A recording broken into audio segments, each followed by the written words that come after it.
O homem nasce e o tempo começa a contar. Não há preparação, não há aviso. A vida simplesmente começa e já caminha em direção ao fim. Os dias do homem são poucos, não porque a vida seja vazia, mas porque ela pesa.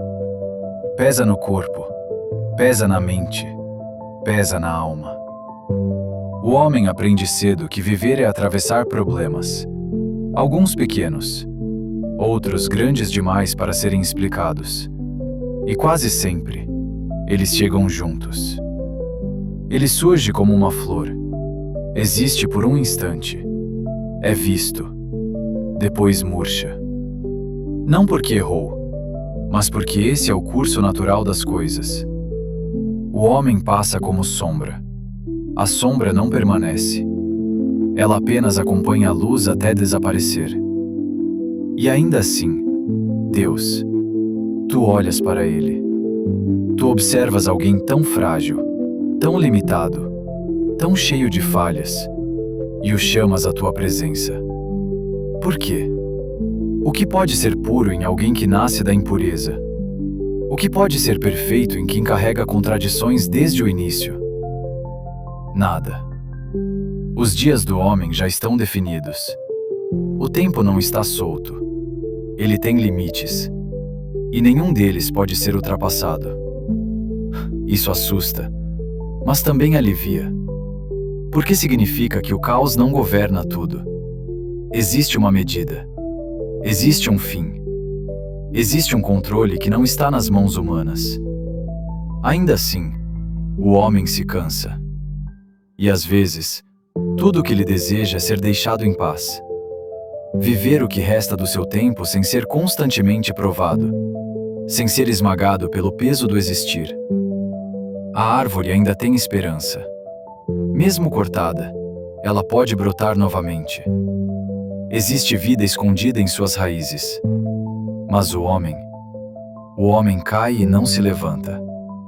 Ele dá o último suspiro e desaparece do mundo visível. Como o rio que seca, como a água que evapora. Ele se deita sem saber se haverá um novo despertar. Essa é a pergunta que ninguém evita para sempre. Quando o homem morre, ele volta a viver? Não é uma pergunta teórica. É uma pergunta nascida da dor, do luto, do medo, do silêncio que a morte deixa. E mesmo sem resposta clara, o homem espera. Ele espera não porque entende, mas porque precisa. Porque a esperança, mesmo frágil, é o que o mantém em pé. Quem dera Deus escondesse o homem por um tempo.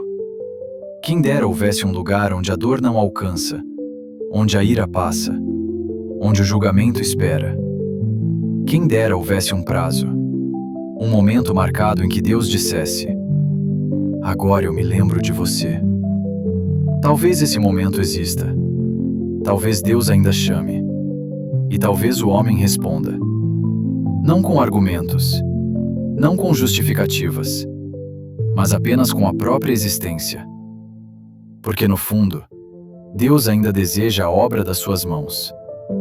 Talvez o olhar de Deus não seja apenas acusação, mas cuidado.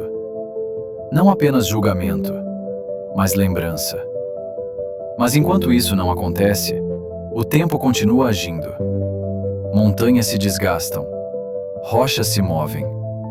A água, aos poucos, vence a pedra. E da mesma forma, a esperança do homem se cansa. O rosto muda. A força diminui.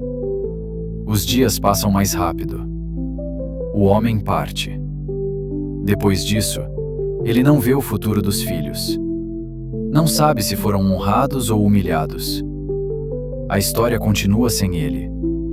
No fim, resta apenas o próprio corpo sentindo dor. E a alma, lidando com suas perguntas. Jó não oferece respostas fáceis. Ele apenas expõe a condição humana diante do tempo, da morte e de Deus. E talvez isso seja suficiente.